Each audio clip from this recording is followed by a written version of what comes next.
Heyo, welcome back everybody. This is Eon Chiquino, continuing my Heart of the Swarm unit mini-series. Next up, we're going to look at the Viper, the new Zerg flying spellcaster. The unit gets unlocked if you have Hive Tech. So if you've got Hive Tech and you've got a Spire, you can make a Viper. So the Viper's got 120 life, which means it's very, very weak, and it starts off with 1 armor, and has 200 max energy. So you can build it from your Spire, or actually you just need to have a Spire. You build it from your hatchery, obviously, out of larva. Let's look at the cost. So the Viper is 100 minerals, 200 gas, 3 supply, 40-second build time. So it's kind of the opposite, the opposite as far as cost goes compared to the Swarmos. Swarmos is 200, 100, and the Viper is 100, 200. So a little bit more gas heavy, less minerals. So it's more of the spellcaster style.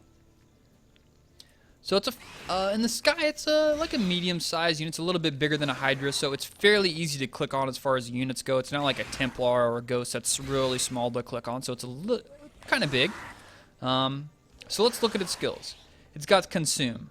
So targets friendly structure and consumes 200 life over 20 seconds, converting the dealt damage into 50 energy. So let's say we got, let's make ourselves some Vipers, some new Vipers popping out here, and you're like, oh man, I'm about ready to get attacked. I see there's a Protoss army up here and it's coming my way. I need to get some energy in 20 seconds. So you just use your consume ability here. Let's say you want to target a spawning pool, because who likes spawning pools anyway? It's going to slowly drain life, or actually, yeah, drain life out of that building, and it converts it into energy for you. So you get some nice energy buff there. You can do this on spine crawlers or whatever have you. And you can only do this on structures, so you can't do it on units. But you can always, so let's say you want to, you can do a consume on something and then pop your queen out. And then you're like, oh no, I want to transfer this, I want to transfusion that. So it's got more stuff in there. So you can do something like that just to get some crazy amount of energy really quick out of your Vipers, or get a lot of energy into your Vipers. So that's the consume ability. So next, let's look at Abduct. What is Abduct? Abduct costs 75 energy, and it pulls target unit to the location of the Viper. So let's get an idea here. So when would this be used? So this is, since it costs so much energy, this spell is going to be used on targeting valuable units or key units in your enemy's army. For example, in ZVP, you'd want to grab maybe an Immortal, or you want to grab a Colossus. Those are probably like units, big, costly, expensive tech units that you just want to snipe, pick off, and then after you get that, after you've broken that part of their army, you can really go in there and take them out. So that's what I really imagine it being used for in ZVP. In ZVT, Zerg versus Terran, maybe a couple siege tanks. If your opponent has 2 or 3 siege tanks in a really good position, you want to take them out, go in there with some banelings and flank. That could be really useful. Or let's see, what else? Could maybe snap up a medevac if your opponent has a big medevac with a lot of guys in it. It's running away. You can use the Vipers and snatch the medevac, because as I'm going to show you right here, it does work on flying units as well as ground units. So let's grab our Viper, have our medevac meet up in the middle.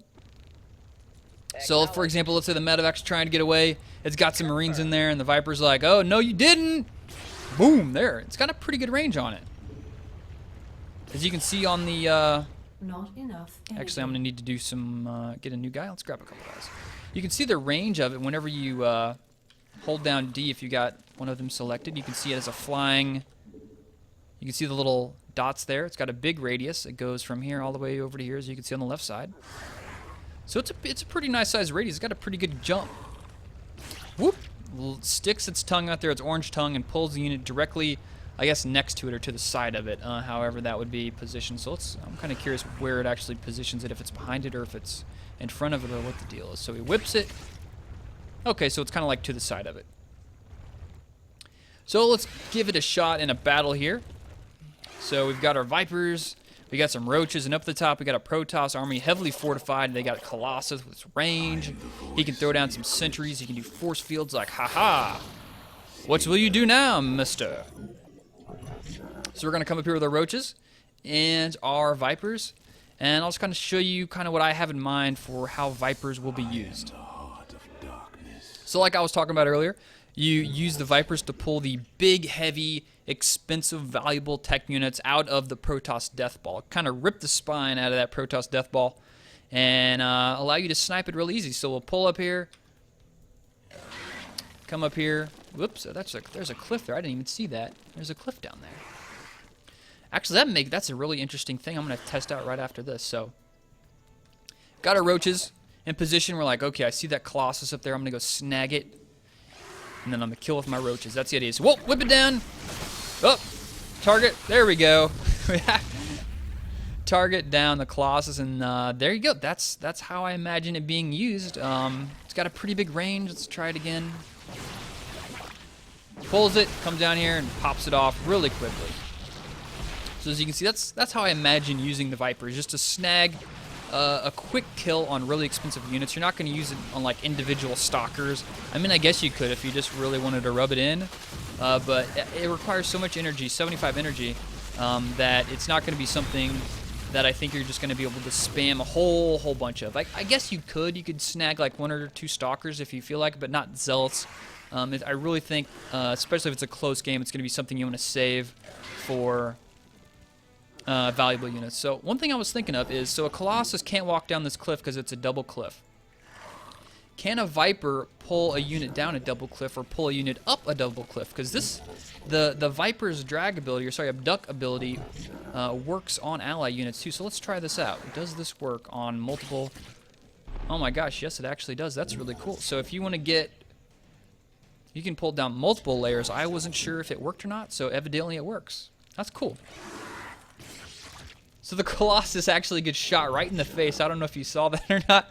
The abduct goes straight for the face. Goes get some face action there. And pulls it back.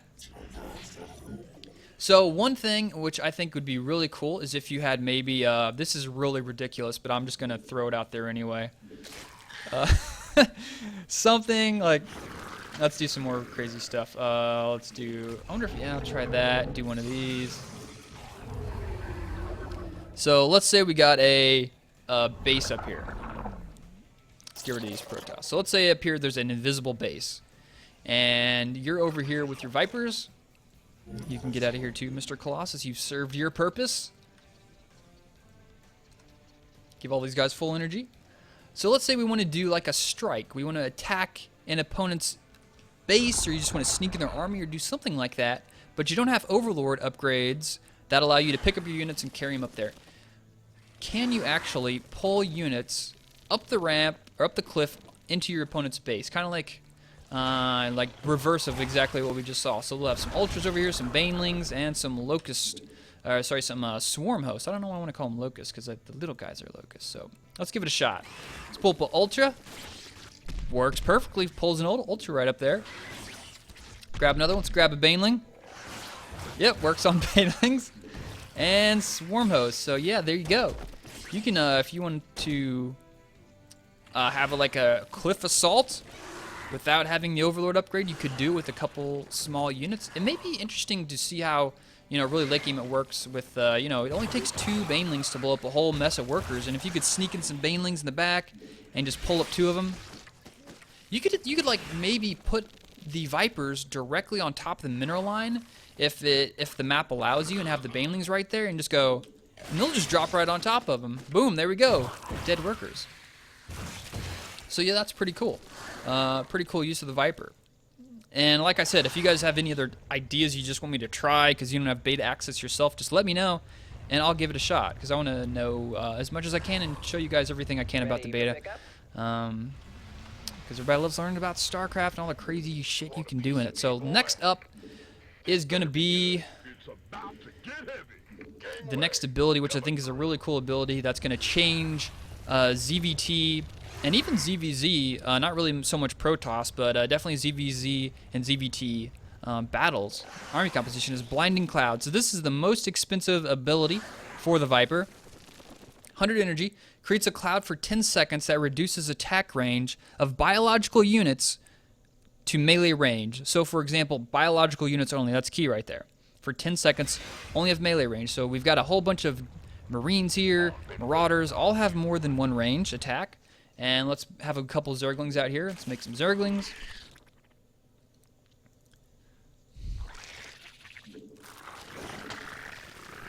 Got some Zerglings and Banelings here, and we've got our Vipers.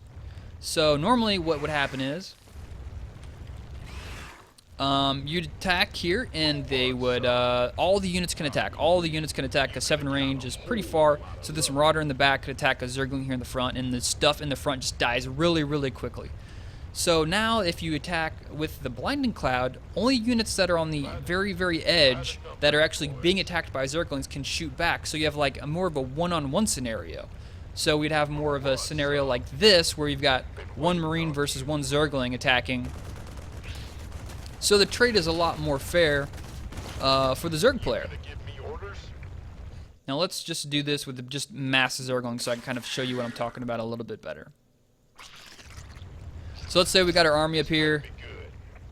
Let's throw in a couple medevacs, because what Terran player with bio doesn't have medevacs? I'm even going to get a whole bunch of Zerglings. Whole bunches of Zerglings here. So here we go. We've got a ton of Zerglings. And we got a small little Marauder Medevac Marine Army, MMM. And let's show how this just happens, what the trade looks like. So a little run in there. Not even going to shoot and scoot, just stem or anything. I'm just going to let them sit there, battle it out, and let's see what kind of trade we got. So you can see the units in there in the middle are all attacking everybody, shooting. Their Terran players maximizing their damage, and the Zerg players just doing as well as they can. So there we got it. The army survives pretty well. That just allows the Terran player to be really cost effective. Now, in this scenario with the Blinding Cloud, it doesn't make the Zerg units have any more damage. It doesn't allow them to attack. It just allows them to survive longer, which allows them to have more damage over the whole course of it. So let's make a whole bunch more Marines here. Once again, let's make a whole bunch more Zerglings.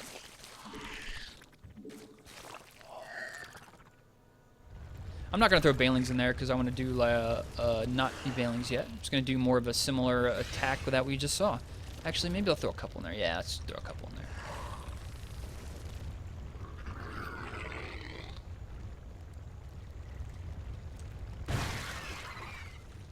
So we got our Vipers. We're going to cast Blinding Cloud.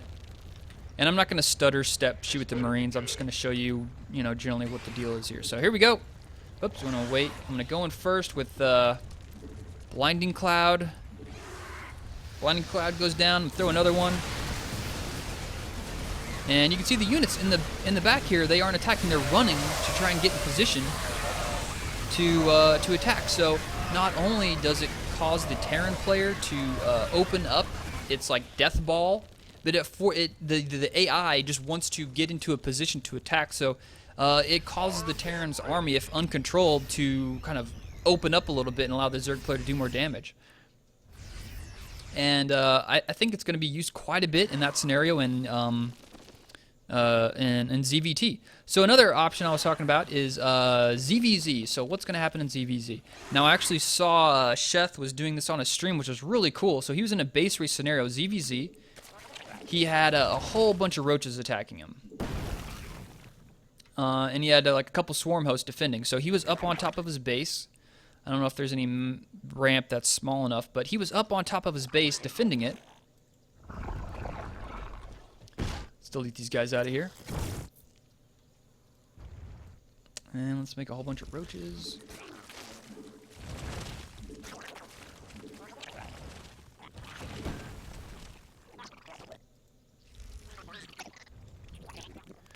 So we got a whole bunch of roaches pushing up. I don't think this is going to work out too well because there's not really a small choke point here, but actually this will work right here.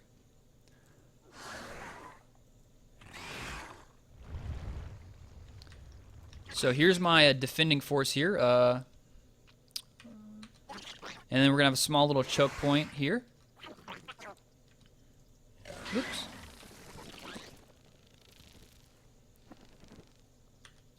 So essentially what's going to happen is, in a lot of battles, roaches, they'll line up. You have a big line of roaches here versus another big line of roaches there.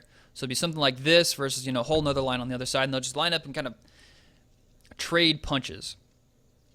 So in the scenario he was dealt with, he was defending his base. He had small number of units defending and a whole bunch of units attacking him. And if there's a whole bunch of units attacking him, they can kind of push up and have a whole bunch of roaches attacking at the same time. But if you do blinding cloud, do one of these things, then it forces them to run forward, and only the units in the front can attack, while your units, all of the units that are in range can attack. So it's just so much more DPS, and it can really change the tide of the battle. So you see the roaches are forced to move around there, and it just makes it a lot more cost effective for you. It makes your units deal a lot more damage, last longer, and your opponent actually reduces their DPS. So it's really cool there. It really won't affect Zerglings, obviously only have one range. Mutas would be interesting because that's biological units to melee range. So imagine melee range mutas versus mutas. So let's say you're doing some type of muta versus muta fight. I'm just gonna test this out here, because I was just not thinking about this. So make a whole bunch more mutas. So we have the exact same number of mutas for each side.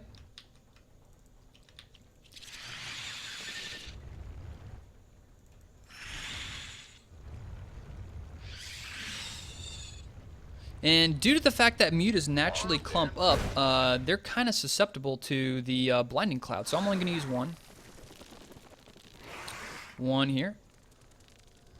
So let's give this a shot.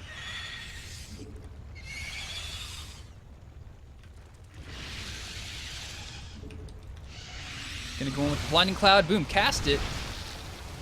And then... Wait, are they not attacking? That was interesting. It looks like it didn't even work on them.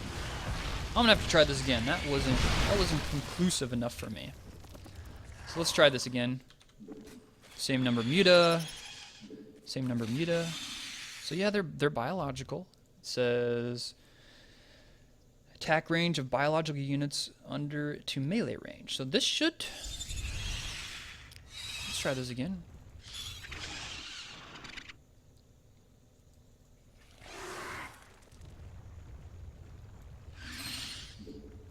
So they're going to go in, blinding cloud right there, just casting on all those dudes. Not enough energy. Huh, that's not working. They're actually attacking. Not enough energy. Maybe it only works on ground units, but it doesn't say. Creates a cloud for 10 seconds that reduces attack range of biological units under it to melee range. Maybe that's the key word. They're under. And because mutas fly, they aren't under it, quote, under it. So maybe I'm just being super, like, reading into this, but evidently it doesn't work on mutas, or it doesn't work on flying units in general. So that's really big there. It only works on ground units. Okay, huh. So, another thing would be, so let's say your opponent's got a whole bunch of infested Terran. Or he's got infestors, and he's going to go run up. Let's get some more Zerg units to fight here. Get some Zerglings and a couple roaches. Throw in a couple roaches too. And I'm gonna need more than that, so let's get a couple more. There we go.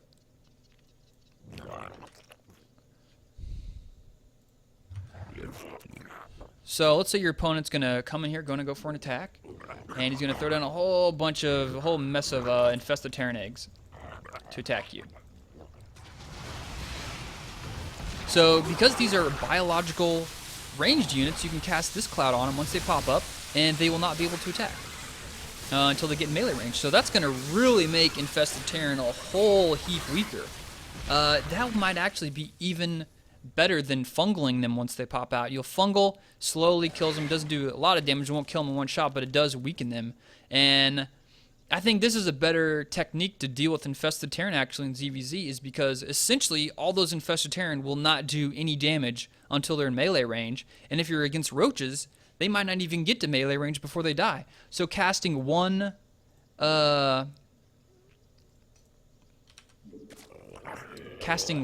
blinding cloud may actually be better than casting a fungal. It's the same area of effect, but I think blinding cloud would be a better use for the energy as opposed to a fungal. Fungal's a little bit cheaper, but in that situation, Blinding Cloud I think is going to be great to deal with Marines, infested Terran, as a Zerg player. So cool stuff to check out. Interesting. And what else can maybe deal with Hydra, of course, be really good versus Hydra. Hydra is super weak. Good versus Swarm Host, probably not. Those units are, come back really quickly. So yeah, interesting stuff here. If you guys have any other cool stuff you want me to try out, let me know. Oh, I want to try burrowed units. Does it work on burrowed units? Let's give that a shot real quick. So let's make a whole bunch of, let's make some Hydra.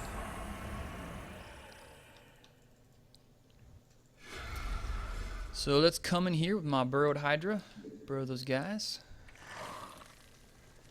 So I'm going to burrow the Hydra here in a second. Okay, I'm going to burrow them, come down here, cast the spell on them, and then they'll pop up. So they have to get in melee range. Okay.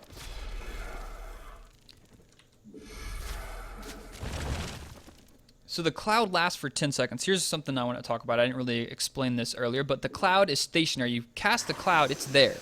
It's not like fungal where, oh no, you have to hit him instantly and the fungal stays on him, the damage stays on him. This is just a cloud that stays there, and if they run through it, they have one range. But if they run out of it, they're back to their normal range. So watch this. They got full range, and they run to the cloud. Actually, they'll run back in the cloud, and they've got their small range. So watch this. So they'll be attacking. Actually, see that? They got to run through it, but once they get on the other side, they got their full range. So that's the difference between this and fungal.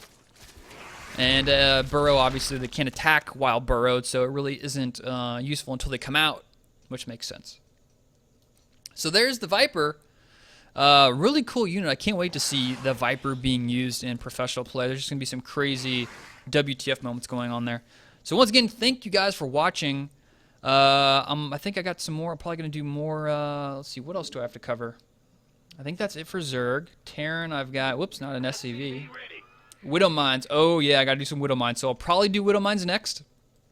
So make sure you don't miss that. And I guess I'll just blow up a whole bunch of Widow Mines. Why not? Oh, that'll be the end of this video, is the whole bunch of Widow Mines getting killed. So let's go here. Let's activate some mines. Let's just, the preamble for the next video. They all want to get there and burrow. Your forces are under attack. Actually, I made all blue ones. Here we go. I'll make some Zerglings.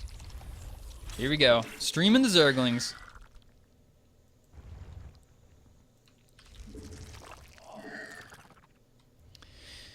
The Zerglings into the Widow Mines. Additional supply. Oh, wow. Blowing up their own Widow Mines. Okay. Thank you guys for watching. Don't forget to subscribe and all that good stuff. Follow me on Twitter, YouTube, or twitter.com/EonChikino, same as my YouTube. See you later.